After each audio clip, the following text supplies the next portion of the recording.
Սա հոգուտ Աստծո գոյության փաստարկների շարքն է։ Եվ այս տեսանյութում խոսելու ենք տիեզերքի նուրբ կարգավորման կամ fine tuning-ի փաստարկի մասին։ Մի պահ պատկերացրեք, որ ձեզ տալիս են մի սեյֆ,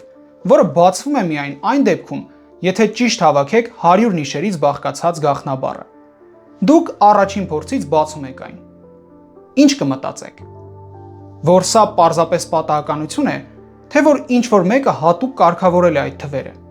Հիմա պատկերացնենք, որ ամբողջ տիեզերքն է նման այդ սեյֆին։ Ժամանակակից ֆիզիկան ցույց է տալիս, որ տիեզերքում գոյություն ունեն բազմաթիվ հիմնարար հաստատումներ, որոնց արժեքները պետք է լինեն անհավանական ճշգրտությամբ կարգավորված, որպեսզի կյանքը ընդհանրապես հնարավոր լինի։ Եթե ձգողականության ուժը մի փոքր ավելի ուժեղ կամ ավելի թույլ լիներ, աստղերն ու գալակտիկաները չէին ձևավորվի։ Եթե փոխվեր ուժեղ միջուկային ուժի արժեքը, ատոմներ չէին առաջանա։ Եթե փոխվեր տիեզերքի ընդարձակման սկզբնական արագությունը, կյանքը կրկին անհնար կլիներ։ Հարցը այն չէ, որ այս մեծություններից մեկը ճշգրիտ է։ Հարցը այն է, որ դրանք բոլորը միաժամանակ ճշգրիտ են։ Բայց ինչպես բացատրել սա։ Սովորաբար առաջարկվում են 3 տարբերակներ՝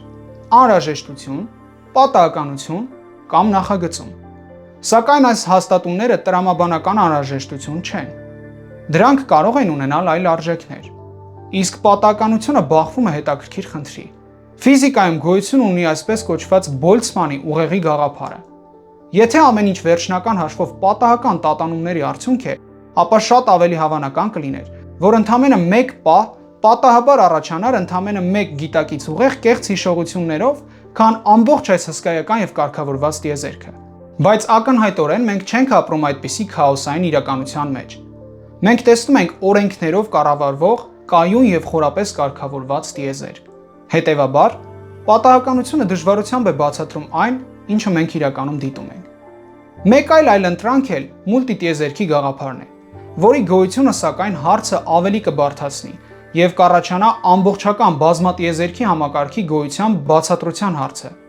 Այդ պատճառով բազմաթիվ փիլիսոփաներ եւ գիտնականներ եզրակացնում են, որ տիեզերքի նուրբ կարգավորումը լավագույնս բացատրվում է բանական նախագծմամբ։ Այլ խոսքերով, տիեզերքը ոչ միայն գոյություն ունի, այլ կարծես հատուկ կարգավորված է այնպես, որ կյանքը հնարավոր լինի։ Բանական նախագծողը բնականաբար պետք է անձնավոր էակ լինի, եւ հենց այդ նախագծողին էլ կոչում ենք Աստված։